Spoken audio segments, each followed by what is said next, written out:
Morning everybody, कैसे हैं आप लोग? चलिए, आज का टॉपिक रहेगा हम लोगों का अल्फ़ाबेट किसे कहते हैं।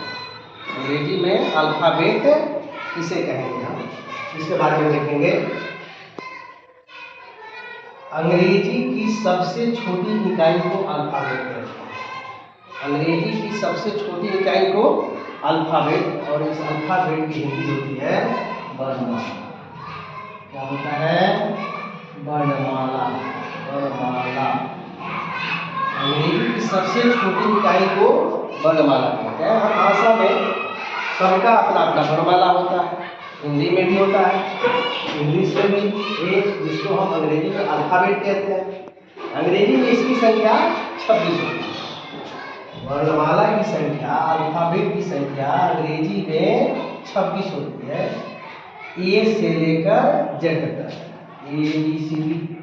और इस वर्णमाला को लिखने का जो तरीका होता है हमारा, इसको हम 5 तरीका से लिखते हैं। ABCD जो होता है हमारा 5 तरीका से लिखा जाता है।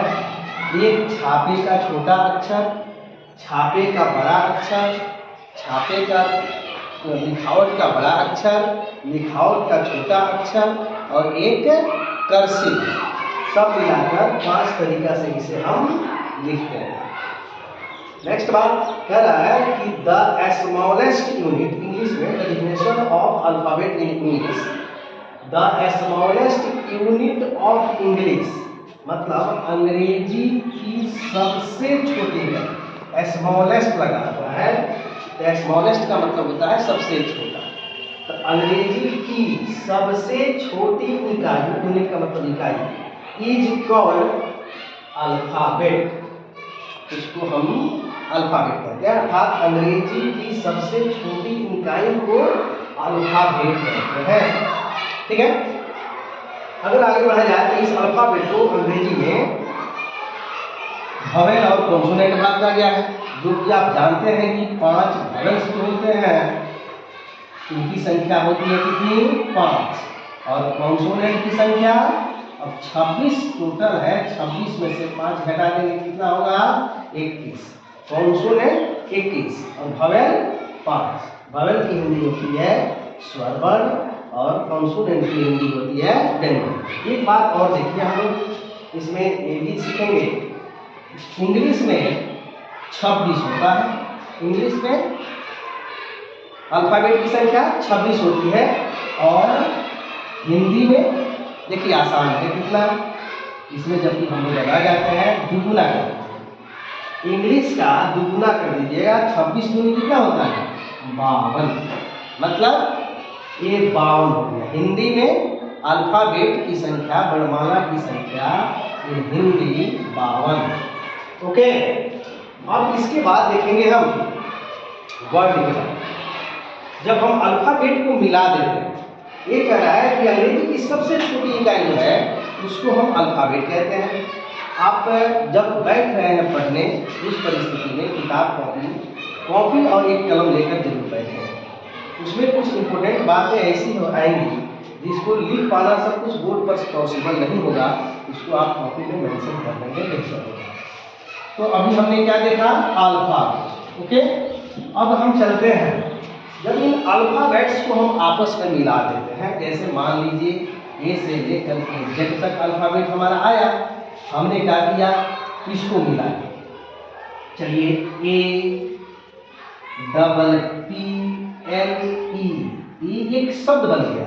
APPLE, ये भी एक अलग अलग हम करेंगे, तो ए भी एक अल्फ़ाबेट होगा, पी भी अल्फ़ाबेट होगा, ए भी एक अल्फ़ाबेट, एल भी अल्फ़ाबेट, ई भी अल्फ़ाबेट। और ये सभी को हमने जब मिला दिया तो क्या बन गया? एक शब्द बन गया।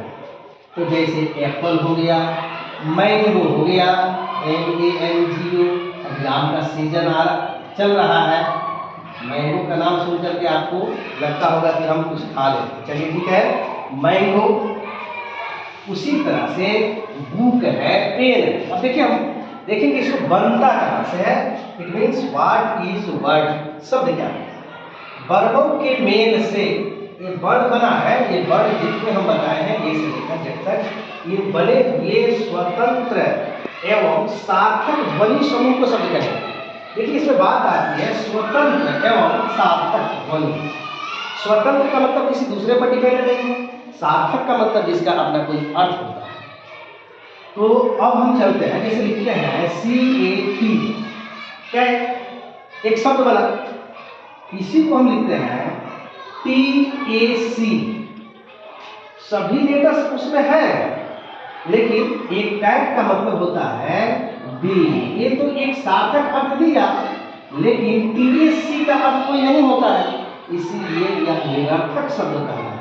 तो हमको क्या देखना है, एक सार्थक शब्द देता है और जो एक स्वतंत्र होता है अपने आप में, उसको ही हम क्या कहेंगे, शब्द कहेंगे। अर्थात वर्णों के मेल से बने हुए स्वतंत्र एवं सार्थक ध्वनि समूह को शब्द कहते हैं। जैसे देखिए भूख है, पेन है, मैन है, इसी तरह से अनंत। अब थोड़ा एक जवाब आप हमको देंगे।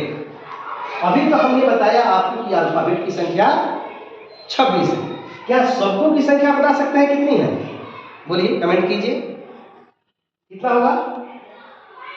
देखिए ये अनगिनत है, शब्द की संख्या आप नहीं बता सकते हैं, लाखों करोड़ों अरबों तक चला जा सकता है, ठीक है ना, क्योंकि इसमें रोज नया नया रिसर्च होता है, रोज नए नए शब्द जुड़ते जाते हैं। इंग्लिश में हमारे डेफिनेशन इसका देखेंगे, a group of letters. A group of letters मतलब लेटर्स अक्षरों का एक समूह। विच का मतलब यहाँ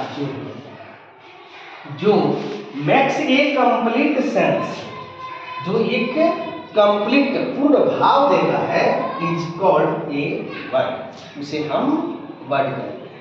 ओके, चलिए थैंक्स। इस वीडियो में इतना ही रहेगा, फिर नेक्स्ट वीडियो में हम लोग इसके आगे